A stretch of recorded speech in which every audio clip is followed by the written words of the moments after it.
ಆತ್ಮೀಯ ವೀಕ್ಷಕರೇ, Royce and creations YouTube ಚಾನಲ್ಗೆ ನಿಮಗೆ ಸ್ವಾಗತ. ಇಂದಿನ ಈ ವಿಡಿಯೋದಲ್ಲಿ 9ನೇ ತರಗತಿಯ ಸಮಾಜ ವಿಜ್ಞಾನ ವಿಷಯದ ಮೌಲ್ಯಾಂಕನ ಮಾರ್ಚ್ 2024 ಮಾದರಿ ಪ್ರಶ್ನೆ ಪತ್ರಿಕೆಯನ್ನು ಅವುಗಳ ಉತ್ತರದೊಂದಿಗೆ ವಿಶ್ಲೇಷಿಸೋಣ. ಯಾರೆಲ್ಲ ಮೊದಲ ಬಾರಿ ನಮ್ಮ ಚಾನಲ್ ನೋಡ್ತಾ ಇದ್ದೀರಾ, ಸಬ್ಸ್ಕ್ರೈಬ್ ಮಾಡಿ ಹಾಗೂ ನಿಮ್ಮ ಫ್ರೆಂಡ್ಸಿಗೆ ಶೇರ್ ಮಾಡಿ. ಫಸ್ಟ್ ಮೇನ್ ಬಹು ಆಯ್ಕೆಯ ಪ್ರಶ್ನೆಗಳು. ಇಲ್ಲಿ 8 ಪ್ರಶ್ನೆಗಳಿರ್ತವೆ ಮಕ್ಕಳ, ಪ್ರತಿಯೊಂದಕ್ಕೂ 1 ಅಂಕ.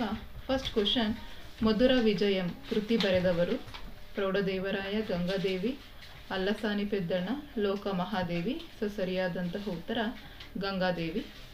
ಎರಡನೇ ಪ್ರಶ್ನೆ, ತಾಜ್ ಮಹಲ್ ಅನ್ನು ನಿರ್ಮಿಸಿದವನು Shah Jahan, Akbar, Jahangir, Aurangzeb. Shah Jahan is the right answer, option A.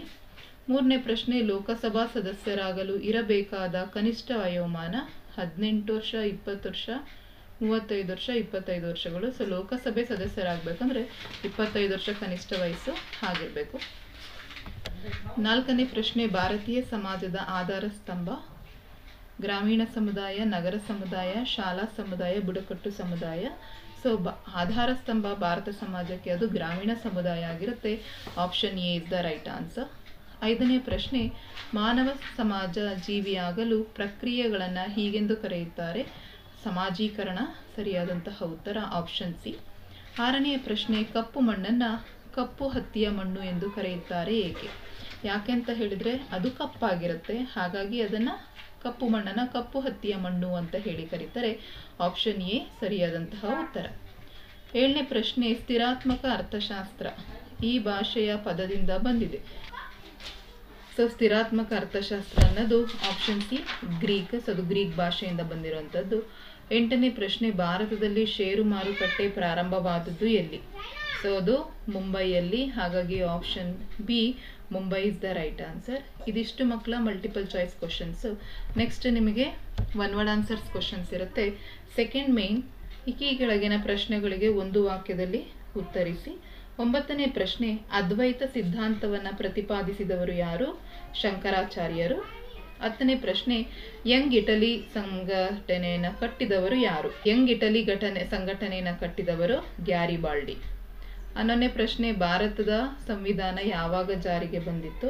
ಭಾರತದ ಸಂವಿಧಾನ ಜನವರಿ 26, 1950ರಲ್ಲಿ ಜಾರಿಗೆ ಬಂದಿತ್ತು.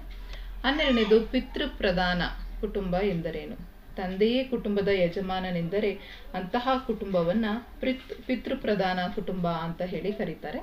12ನೇ ಪ್ರಶ್ನೆ, ಭೂ ಬಳಕೆ ಎಂದರೇನು? ವಿವಿಧ ಉದ್ದೇಶಗಳಿಗೆ ಭೂಮಿಯನ್ನು ಬಳಕೆ ಮಾಡುವುದಕ್ಕೆ ಭೂ ಬಳಕೆ ಅಂತ ಹೇಳಿ ಕರೀತಾರೆ. 14ನೇ ಪ್ರಶ್ನೆ, ಕರ್ನಾಟಕದಲ್ಲಿರುವ ಆಳವಾದ ಚಿನ್ನದ ಗಣಿ ಯಾವುದು? ಚಾಂಪಿಯನ್ ರೀಪ್ ಕರ್ನಾಟಕದಲ್ಲಿರುವ ಆಳವಾದ ಚಿನ್ನದ ಗಣಿ. 15ನೇ ಪ್ರಶ್ನೆ, ಹೊಸ ಆರ್ಥಿಕ ನೀತಿ ಯಾವಾಗ ಜಾರಿಗೆ ಬಂದಿತು? ಹೊಸ ಆರ್ಥಿಕ ನೀತಿ 1991ರಲ್ಲಿ ಜಾರಿಗೆ ಬಂದಿತು. 16ನೇ ಪ್ರಶ್ನೆ, ನಿರ್ವಹಣೆ ಎಂದರೇನು? ಒಂದು ಸಂಸ್ಥೆಯ ಚಟುವಟಿಕೆಗಳನ್ನು ನಿರ್ವಹಿಸುವ ಒಂದೇ ಪ್ರಕ್ರಿಯೆಯಾಗಿದೆ. ಇದಿಷ್ಟು ಒನ್ ವರ್ಡ್ ಆನ್ಸರ್ ಕ್ವಶನ್ಸ್ ಮಕ್ಕಳ. ನೆಕ್ಸ್ಟ್ ಥರ್ಡ್ ಮೇನ್, ಕೆಳಗಿನ ಪ್ರಶ್ನೆಗಳಿಗೆ ಉತ್ತರಿಸಿ. 17ನೇ ಪ್ರಶ್ನೆ, ವಿಜಯನಗರ ಸಾಮ್ರಾಜ್ಯವನ್ನು ಆಳಿದ 4 ಮನೆತನಗಳು ಯಾವ್ಯಾವು? 18ನೇ ಪ್ರಶ್ನೆ, ಕಾಶ್ಮೀರದ ಕಾರಾಕೋಟ್ ಸಾಮ್ರಾಜ್ಯದಲ್ಲಿ ಆಳಿದ ಪ್ರಮುಖ ರಾಜರುಗಳನ್ನು ಪಟ್ಟಿ ಮಾಡಿರಿ. 19ನೇದು, ಭಾರತದ ರಕ್ಷಣಾ ವ್ಯವಸ್ಥೆಯಲ್ಲಿ ಕಾರ್ಯನಿರ್ವಹಿಸುತ್ತಿರುವ 4 ವಿಭಾಗಗಳು ಯಾವುವು? ಮಕ್ಕಳ, ಇದಕ್ಕೆ ಪ್ರಶ್ನೆಯನ್ನು ನಾನು ನಿಮಗೆ ಹಾಗೆ ಕೊಡ್ತಾ ಇದ್ದೀನಿ. ಯಾಕೆಂತ ಹೇಳಿದ್ರೆ ಆಲ್ರೆಡಿ ಮಾಡೆಲ್ ಕ್ವಶನ್ ಪೇಪರನ್ನು ಮಾಡಿದ್ದೀನಿ. ನನಗೆ ಟೈಮ್ ಸಿಕ್ಕಿದ್ರೆ ಇನ್ನೊಂದು ವಿಡಿಯೋನ ನಾನು ಮಾಡ್ತೀನಿ. ಇಲ್ಲಾಂದರೆ ಕ್ವಶನ್ಸನ್ನು ತೆಗೆದುಕೊಂಡು ಪ್ರಾಕ್ಟೀಸ್ ಮಾಡಿ. 20ನೇ ಪ್ರಶ್ನೆ, ಸಾಮಾಜಿಕ ಪ್ರಕ್ರಿಯೆಯಲ್ಲಿ ಧರ್ಮದ ಪಾತ್ರವೇನು? 21, ಕರ್ನಾಟಕದಲ್ಲಿ ಕಂಡುಬರುವ 4 ಋತುಮಾನಗಳು ಯಾವ್ಯಾವು? 22, ಕರ್ನಾಟಕದಲ್ಲಿ ಕಂಡುಬರುವ ವಿವಿಧ ರಸ್ತೆಗಳ ಪ್ರಕಾರಗಳು ಯಾವ್ಯಾವು? 23, ಹಣದ ವಿವಿಧ ರೂಪಗಳನ್ನು ಬರೆಯಿರಿ. 24, ಪ್ರದೇಶಕ್ಕನುಗುಣವಾಗಿ ವಿಭಾಗಿಸಲ್ಪಟ್ಟಿರುವ ಮಾರುಕಟ್ಟೆಯ ಪ್ರಕಾರಗಳು ಯಾವ್ಯಾವು? ಇದಿಷ್ಟು 2 ಅಂಕದ ಪ್ರಶ್ನೆ. ನೆಕ್ಸ್ಟ್ ಫೋರ್ತ್ ಮೇನ್, ಕೆಳಗಿನ ಪ್ರಶ್ನೆಗಳಿಗೆ 6 ವಾಕ್ಯದಲ್ಲಿ ಉತ್ತರಿಸಿ. ಇಲ್ಲಿ 9 ಪ್ರಶ್ನೆಗಳಿರ್ತವೆ. 25, ಇಸ್ಲಾಂ ಧರ್ಮದ ಬೋಧನೆಗಳನ್ನು ಪಟ್ಟಿ ಮಾಡಿರಿ.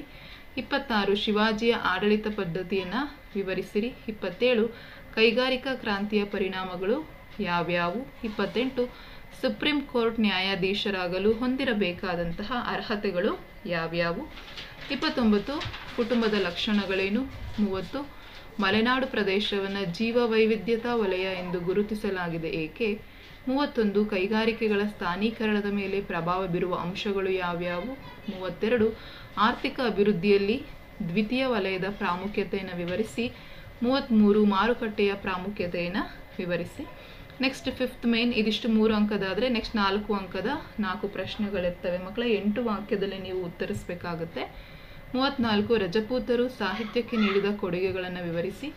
35 ಪುನರುಜ್ಜೀವನದ ಲಕ್ಷಣಗಳನ್ನು ವಿವರಿಸಿ. 36 ರೆಡ್ ಕ್ರಾಸ್ ಸಂಸ್ಥೆಯ ಮೂಲಭೂತ ತತ್ವಗಳನ್ನು ವಿವರಿಸಿ. 37 ವ್ಯವಸಾಯದ ಪ್ರಾಮುಖ್ಯತೆಯನ್ನು ವಿವರಿಸಿ. ಇದಿಷ್ಟು 4 ಅಂಕದ ಪ್ರಶ್ನೆಗಳು. ನೆಕ್ಸ್ಟ್ 6th ಮೇನ್ 38ನೇ ಪ್ರಶ್ನೆ, ಕರ್ನಾಟಕದ ನಕ್ಷೆಯನ್ನು ಬರೆದು ಕೆಳಗಿನ ಸ್ಥಳಗಳನ್ನು ಗುರುತಿಸಿ.